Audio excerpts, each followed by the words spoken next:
صبر کا، شکر کا، قناعت کا، رجوع اللہ کا سبق دیتے ہیں، اصل موضوع ہی ان کا ہے۔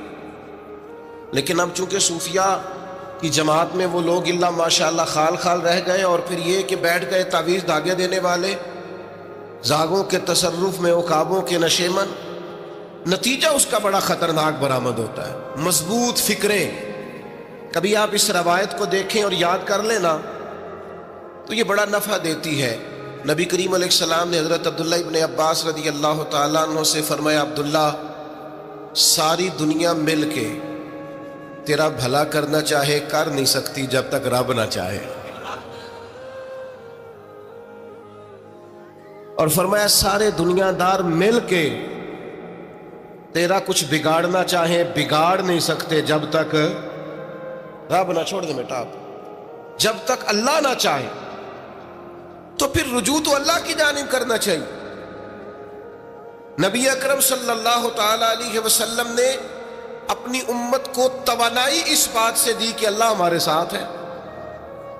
آپ دیکھیے فکری تندرستی کتنی زیادہ ہے کہ 1000 کے مقابلے میں 313 لوگ ہیں، نہ اسلحہ پورا ہے، نہ گھوڑے پورے ہیں، نہ خوراک پوری ہے، لیکن وہ میدانوں میں اس طرح لڑے ہیں کہ 1000 کو بھاگنے پر مجبور کر دیا۔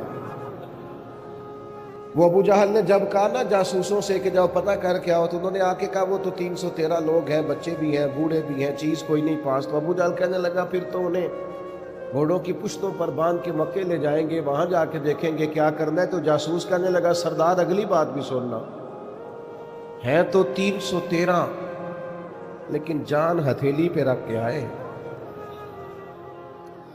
جس کے خیمے کے پاس سے گزرے ہیں شہادت کی دعا مانگتے دیکھا ہے، ان کی آنکھوں سے چمکتی ہوئی روشنی اور ان کے لفظوں سے پھوٹتا ہوا ولولہ اور ان کی آوازوں سے نکلتا ہوا دبدبا کسی جگہ بھی انہیں کمزور نہیں ہونے دیتا، ان کے اندر کہیں بھی کوئی کمزوری نہیں آنے دیتا۔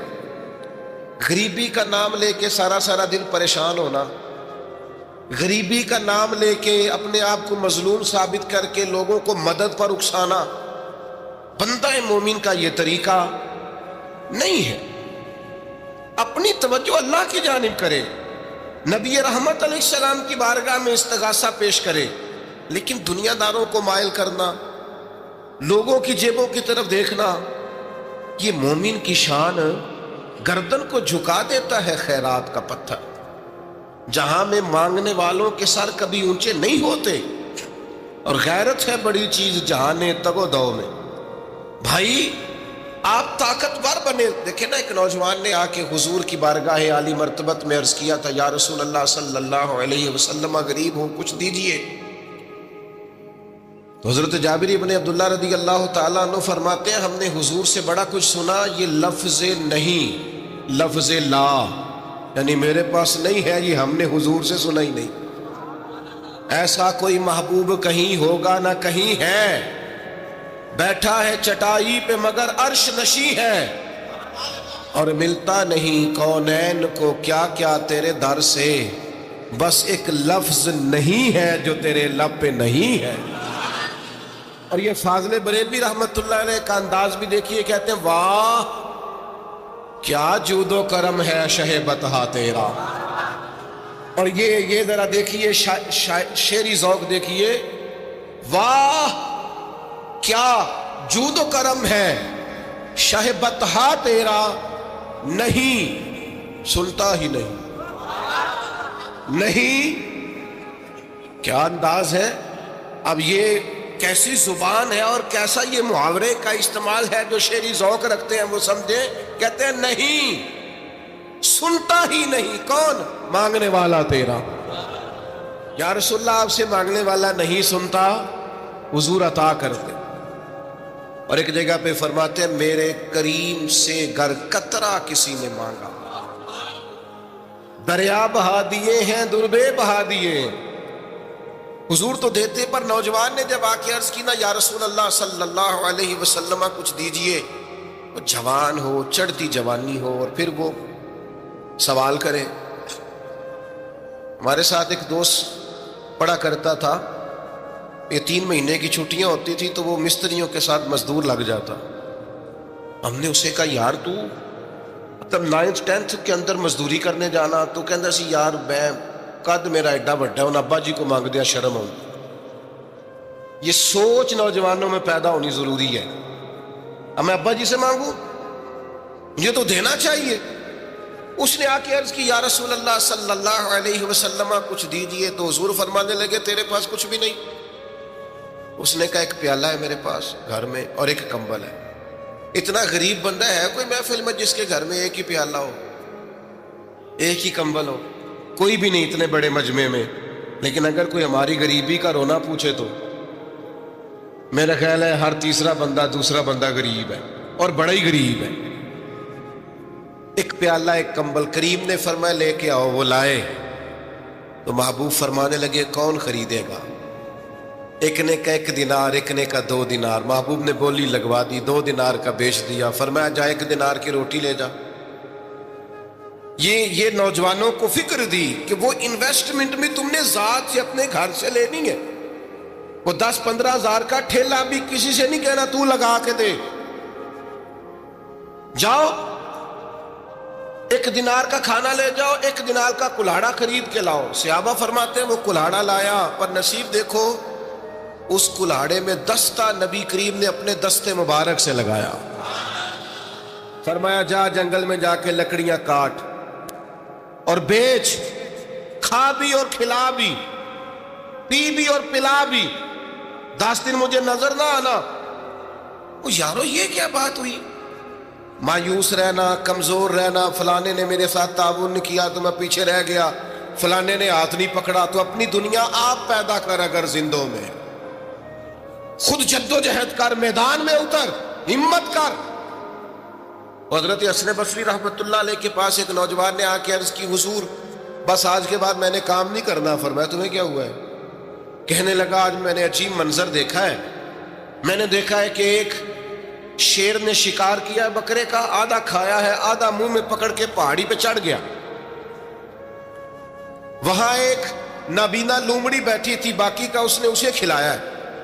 تو حضور میں یہ سمجھ گیا ہوں کہ جو رب اس نابینا لومڑی کے لیے بندوبست کرتا ہے میرے لیے بھی کرے گا, لہذا میں نے کام نہیں کرنا. حضرت حسن بصری بڑا مسکرائے, فرمانے لگے کہانی میں کردار تو نے 2 دیکھے, ایک شیر ایک لومڑی. فرمانے لگے کیا بات ہے تیری, تو نے لومڑی بننے کا پروگرام بنایا, شیر بننے کا کیوں نہیں بنایا؟ تو شیر بننا, شکار کر, خود بھی کھا دوسروں کو بھی کھلا. یہ کیا بات ہوئی؟ امت کے جوان فائلیں لیے دفتروں کے چکر لگاتے اور اپنی بغل میں کاغذات لیے امبیسیوں کے پھیرے کاٹتے اور ایجنٹوں سے سوال کرتے کہ مجھے ملک سے باہر جانا ہے, کیا طریقہ ہے؟ یہاں رہ کے بھی محنت ہو سکتی ہے, اپنی مٹی پہ چلنے کا سلیقہ سیکھو. سنگ مرمر پہ چلو گے تو پھسل جاؤ گے. دوستو سنو, میرے کریم نے فرمایا جا لکڑیاں. ایک پیشہ برا ہے میرے بھائیوں, ایک پیشہ, وہ ہے کسی کے آگے ہاتھ پھیلانا. باقی دنیا میں کوئی پیشہ برا جو ٹھیلا لگاتا ہے اور مالٹے بیچتا ہے اور سیب بیچتا ہے, بڑا عزت والا آدمی. یہ شارٹ کٹ چھوڑ دو, دوسروں پہ بھروسہ کرنا چھوڑ دو. وہ شاعر ایک بیٹھا تھا نا, شاعر مجھ سے ناراض نہ ہو جائیں, تو کئی دفعہ وہ شعر و شاعری میں بھی ان کی حالت بڑی خستہ ہو جاتی ہے. جن دنوں لوگ پتلے کپڑے پہنتے ہیں, بعض شاعروں نے ان دنوں میں بھی موٹی چادر لی ہوئی ہوتی ہے. تو ایک جگہ بیچارہ بیٹھا تھا کونے میں, اللہ ماشاءاللہ سب کی بات نہیں, تو حالت ایسی خستہ تھی. ایک بندہ 5 روپے پھینک گیا, تو تھا خوددار, بڑی تکلیف کو اٹھا اپنے پیسے. تو اس نے کہا آپ کی حالت بتا رہی ہے, آپ کو ضرورت ہے. اس نے کہا ضرورت پڑی تو اللہ رسول سے مانگوں گا, تیرے سے کیوں مانگوں گا؟ شعر بڑا قیمتی کہا.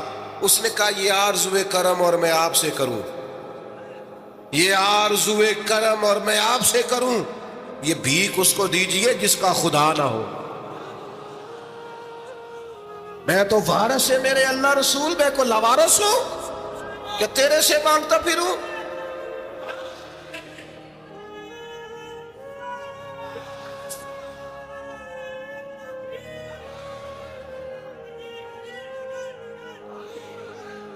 ماشاء اللہ ماشاء اللہ.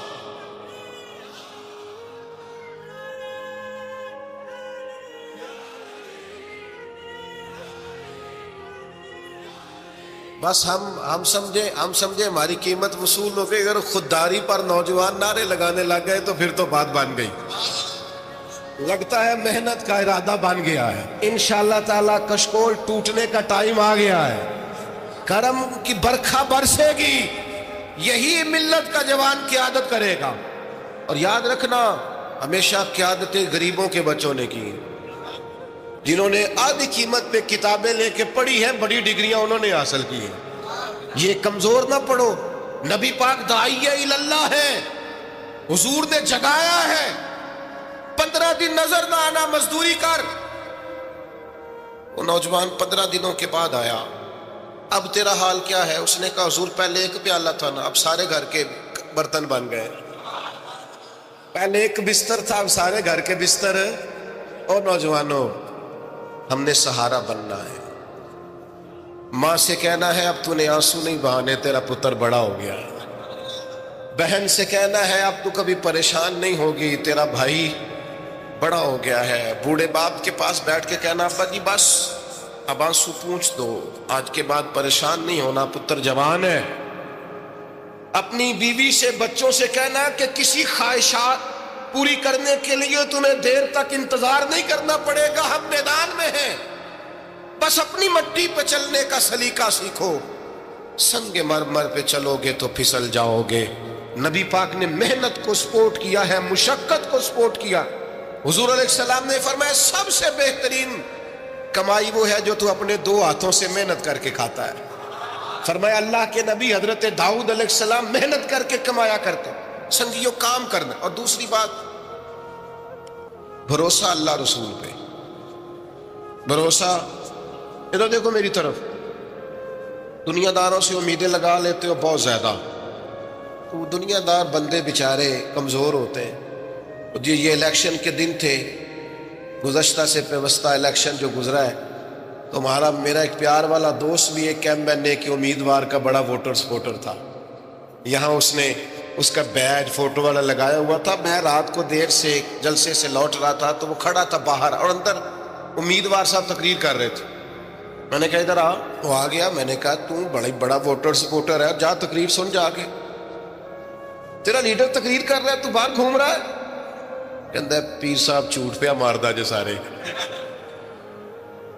جھوٹ بول رہا ہے, کرنا کرانا کچھ نہیں. تو میں کہ یار جی ایڈے پکے ووٹر سپورٹر تو بھی پتہ ہے کہ جھوٹ پہ ماردا ہے, تو ہم تو ویسے ہی سپورٹر نہیں ہیں. ہم نے تو کی محبت تو سیاست کا چلن چھوڑ دیا. ہم اگر عشق نہ کرتے تو حکومت کرتے. او بھائی, جب پکے ووٹر سپورٹروں کو امیدیں نہیں ہیں تو آپ کن سے امیدیں لگائے بیٹھے ہیں؟ آپ جدوجہد کریں, اور امیدیں اللہ رسول سے. نبی پاک علیہ السلام نے فرمایا جو رب پہ بھروسہ کرے گا اللہ کی رحمت اس کی کفایت کرے گی. وَمَن يَتَوَكَّلْ عَلَى اللَّهِ فَهُوَ حَسْبُهُ, وہ اللہ پہ بھروسہ کرے گا اللہ اس کے لیے کافی ہو جائے گا. ادھر دیکھو یار موبائلوں والے دوستوں, بات سنو. گھبراہٹ نہیں, ٹینشن نہیں, انزائٹی نہیں, ڈپریشن نہیں. مومن اور ڈپریشن, مومن اور انزائٹی, مومن اور ٹینشن. او جی مجھے پتہ نہیں مجھے کیا ہو رہا ہے, جی مجھے خوف آتا ہے. آپ کو خوف آتا ہے مومن ہو کے؟ آپ کو یہ کرونا کے دن تھے تو مجھے لے گئے ایک سرکاری ہاسپٹل میں, آپ کچھ یہاں بات کریں, لوگوں کو حوصلہ دیں. تو ایک ڈاکٹر صاحب مجھ سے کہنے لگے جی مجھے نہ تنگ جگہ بڑی گھٹن ہوتی ہے, تو موت سے بڑا ڈر آتا ہے, قبر تو بڑی تنگ ہوتی ہے. میں نے کہا ڈاکٹر صاحب کچھ بھی. کہنے لگے سانس ہی نہیں آتا, چاروں جانب سے بند ہے. تو میں نے کہا بچہ بھی تو ماں کے پیٹ میں سانس لیتا ہے نا. آپ نے تو سبحان اللہ کہا, وہ ڈاکٹر تھے انہوں نے نہیں کہا. وہ کہنے لگی جو تے اماں لیندی صاحب. ہنستے نہیں جی, باتیں ہنسنے کو نہیں سنا رہا, میں فکری باتیں کر رہا ہوں.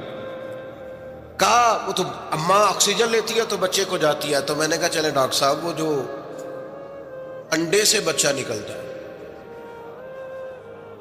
اس کے تو چاروں جانوں کوئی صورت نہیں ہوتی سانس کی.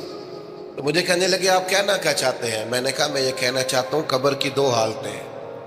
قبر دوزخ کے گڑھوں میں سے گڑھا بھی ہے, اور جنت کے باغوں میں سے باغ بھی ہے.